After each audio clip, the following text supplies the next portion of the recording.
Ini orang Indonesia aja mengakui gitu kan tentang kemudahan ya berwisata ataupun berkunjung ke Malaysia seperti itu ya guys ya. Oh, bedanya itu ya. Kalau di Malaysia itu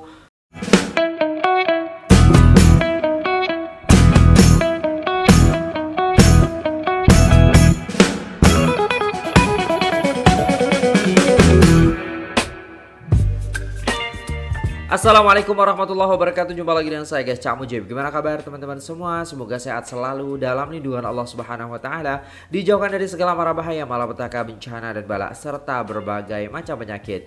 Amin amin ya rabbal alamin. Alright guys, kali ini kita akan reaksi sebuah video yang sangat-sangat menarik sekali ya guys ya. Katanya di Malaysia itu MRT monorail itu rame banget, sedangkan kalau di Indonesia katanya sepi. Ini ada apa nih guys ya? Nah, kita akan belajar di sini dengan negara jiran. Jadi kita akan melihat bagaimana orang-orang Indonesia pergi ke Malaysia dan apa yang mereka dapatkan tentang testimonial ataupun bisa dikatakan review tertentu daripada MRT ataupun monorail yang ada di Malaysia. Nah, tanpa berlama-lama, jom kita simak videonya, tonton sampai selesai. Ini daripada channel Kampung Girls. Jangan lupa like, share, dan subscribe, linknya di deskripsi. Jom kita simak videonya. Let's go. Inilah monorail KL yang menghubungkan Golden Triangle di Kuala Lumpur yang berhasil dibangun dan diresmikan pada tahun 2003. Catat ya guys, 2003 mereka sudah punya monorail. Golden Triangle itu Titi Wangsa, Bukit Bintang, Brickfield, dan Cokit. Kok jadi 4 ya? Membangun monorail itu nggak gampang loh guys, karena pernah mau bangun malah mangkrak, tiangnya berserakan tuh di Kuningan sama di Senayan. Jadi bersyukur nih di Jakarta sudah ada MRT dan LRT, walaupun masih kurang banyak, bener nggak? Nah, ini pengalaman naik monorail di Kuala Lumpur. Pas naik ini cukup ngos-ngosan guys. Memang sih kami niatnya sambil olahraga. Dari Medan Tuanku ke Bukit Bintang. Beli tiket dulu guys. Laluan dari Medan Tuanku ke Bukit Bintang. Orang 4,6. 4,6 berarti 5 aja. Ini guys, beli tiketnya 2. Ini kembaliannya. Tiketnya pakai koin bukan kartu. Nah, koin ini nanti dimasukkan lagi, jadi mereka nggak perlu banyak cetak koin guys, alias lebih hemat. Memang sih orang Malaysia itu lebih hemat daripada orang Indonesia.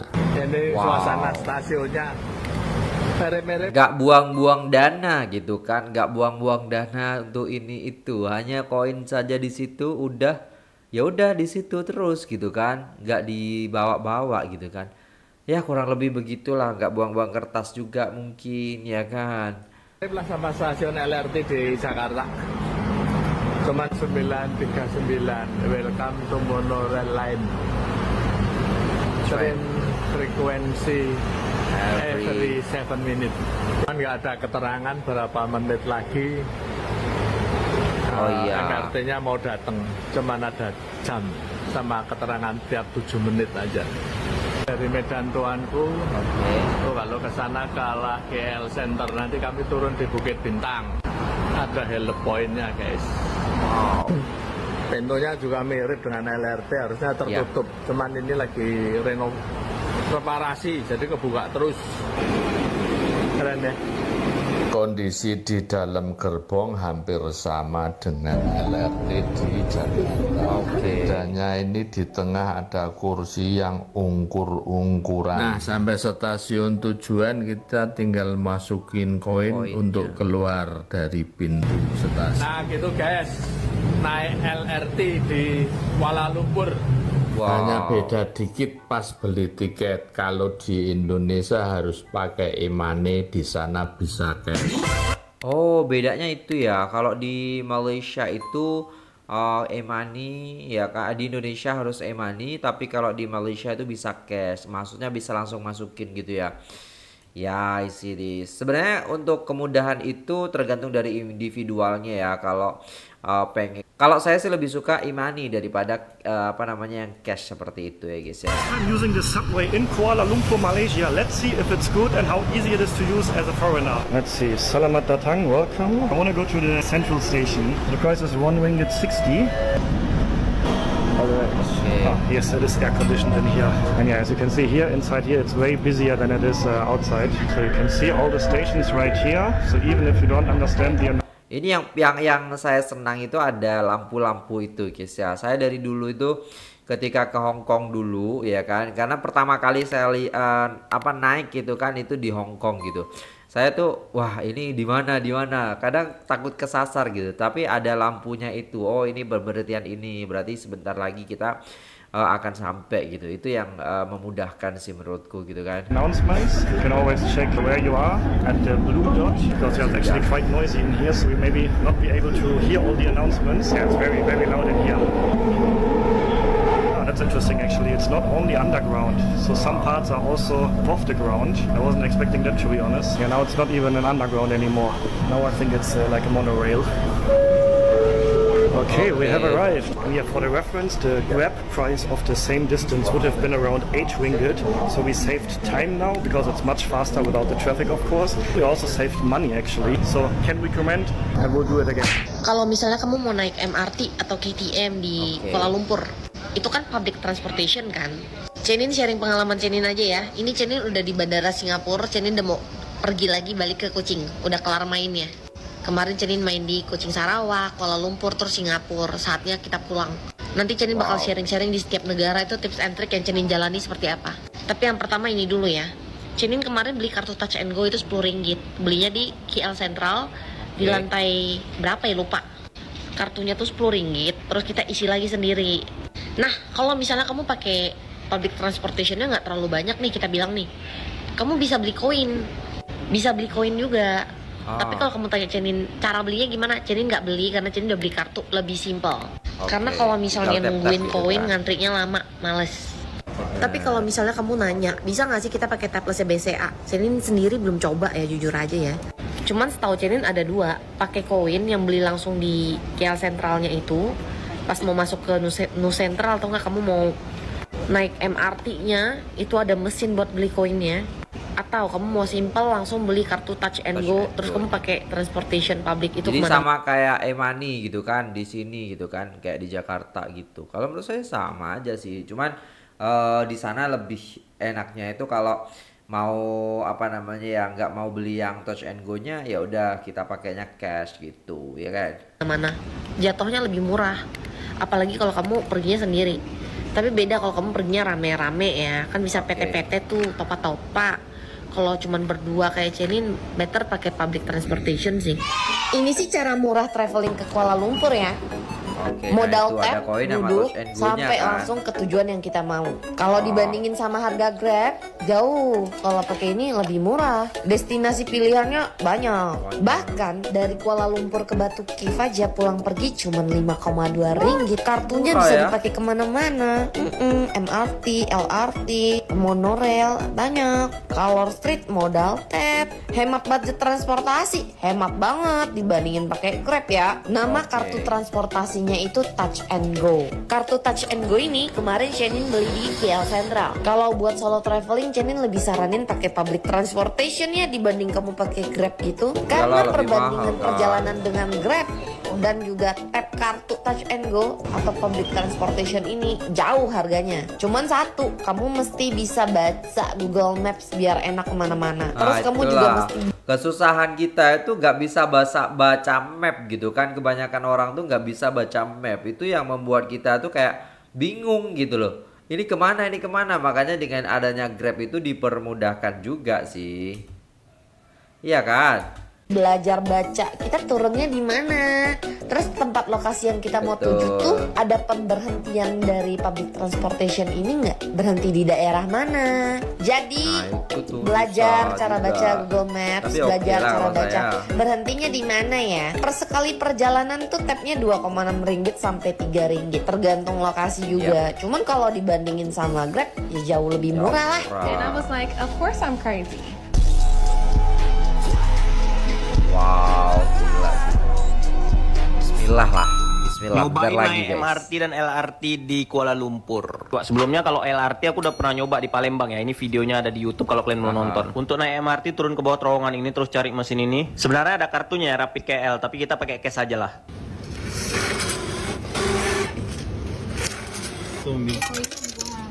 Oke. Jadi ini koinnya di tap gini aja. Nah, Dia masuk. ini jangan dibuang, nanti di pas turun ini dikembalikan koinnya. Nah, kami dari Bukit Bintang menuju KL Sentral itu 6,8 ringgit untuk 2 orang. Ini kami turunnya di Pasar Seni, terus lanjut lagi naik KTM atau LRT. Ini nggak tahu aku bedanya apa, jangan kalian tanya aku pun pening nih. Banyak kali nama kereta api orang nih, untung petunjuk arahnya bahasa Melayu. Kalau bahasa Minion apa nggak pening kepala ke bawah. Pandai-pandai kalian lah ya, udah besar kok, jangan mengkek kali kayak anak Iyalah, cencen. betul. Nah, lanjutlah kita naik yang relnya di atas ini. Wow. View-nya langsung TNB ya. TRX TNB itu. Wow. Save videonya, mana tahu kalian ke Kuala Lumpur nanti nggak bingung kayak aku gini ya kan? Nah, poinnya nanti masukkan di sini. Wow. Sampailah kita ke KL Sentral, gaslah terus, apa lagi? Ternyata naik MRT di Kuala Lumpur itu caranya gampang banget loh. Jujur, menurut aku yang baru pertama kali ngebolang di Kuala Lumpur sih ini tourist friendly banget ya. Caranya kalian tinggal beli semacam token gitu. Jadi ini orang Indonesia aja mengakui turis friendly banget gitu katanya ya guys ya. Ini orang Indonesia aja mengakui gitu kan tentang kemudahan ya berwisata ataupun berkunjung ke Malaysia seperti itu ya guys ya. Di mesin ini, pertama ketik stasiun tujuan, terus masukin jumlah orang dan bayarnya pakai cash. Oh iya, aku saranin kalian siapin uang kecil karena mesinnya hanya terima uang pecahan kecil aja. Setelah bayar, nanti tokennya akan keluar berikut dengan uang kembaliannya. Terus tokennya tinggal di tap ke gate untuk masuk dan kita simpan dulu tokennya, jangan sampai hilang. Ini kondisi stasiunnya rapi, bersih dengan petunjuk arah yang jelas. Di dalam MRT-nya pun nyaman banget. Setelah sampai di stasiun tujuan, kita tinggal masukin tokennya aja di gate keluar dan udah deh. Buat yang penasaran sama harganya, kemarin aku naik dari stasiun Merdeka ke Bukit Bintang dengan jarak satu stasiun, harganya Rp1.20 per orang. Affordable banget kan? Just langsung ke Kuala Lumpur dan coba ini. Ke Bukit Bintang dari KL Sentral cuma 2,6 ringgit satu orang. Bermodalkan kartu Touch and Go. Udah sampai di Bukit Bintang. Jujur ya, ini pertama kali Cenin pakai MRT di Kuala Lumpur, jadi agak bingung. Bermodalkan nanya orang sama tap-tap kartu doang yang udah diisi. Kalau menurut Cenin sih, kalau kamu 3 malam 4 hari di sini pakai kartu Touch and Go ya worth it. Ketemu kawan baru, orang Indonesia juga dari Medan. Pertama kali kita naik monorail. Touch and Go. Bagian in, bagian out.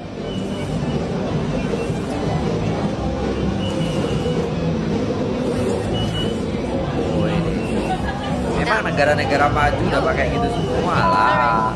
Dulu ke Hong Kong juga gitu semua, orang muda banget gitu. Kayak shock aja guys ya.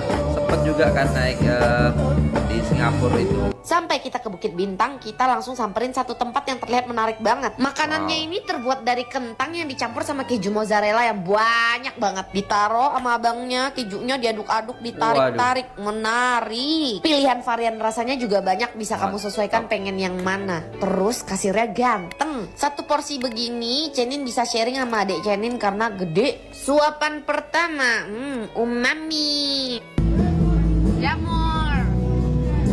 Isian di dalam kentang mozzarellanya juga ada jamur, ada daging ayam, enak banget. Adek Cenin makan juga lahap, cuman kalau disuruh habisin sendirian kita nggak bisa karena makanannya baunya terlalu kenceng. Dan posisi tokonya itu deket banget sama daerah sini. Ini dia tokonya. Kalau saran Cenin sih kalau berdua mending kamu pesen satu dulu. Kalau suka baru nambah lagi. Soalnya untuk sebagian orang yang nggak bisa makan makanan yang terlalu berbau kenceng ya, mungkin kalau habisin satu sendirian nggak bakal kuat. Alright guys, udah selesai videonya dan itulah tadi ya guys. Ya kalau datang ke sana gitu kan, orang kenapa banyak memilih MRT ataupun transportasi umum karena memang di sana lebih mudah gitu kan, dan memang dikatakan tourist friendly gitu kan.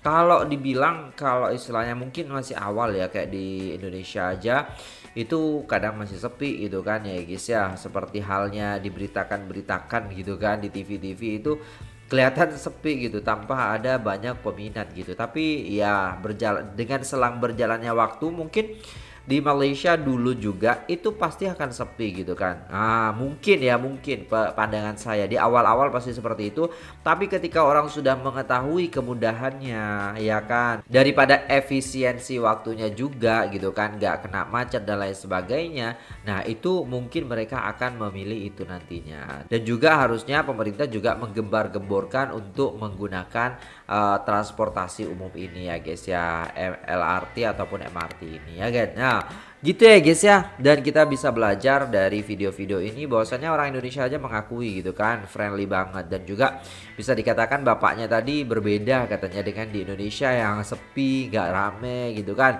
dan tidak memberikan sedikit kemudahan, maksudnya masih agak kesusahan gitu untuk memahami gitu kan, namanya juga masih baru ya kan.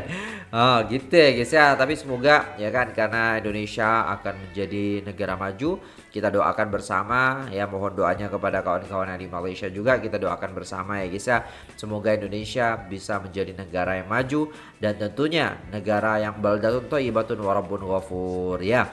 Jadi negara yang aman, damai, tentram ya kan, penuh dengan keberkahan insyaallah. Amin. Oke guys, itu dulu videonya. Terima kasih sudah tengok video ini sampai selesai. Apabila ada salah kata mohon dimaafkan. Saya pamit undur diri. Assalamualaikum warahmatullahi wabarakatuh.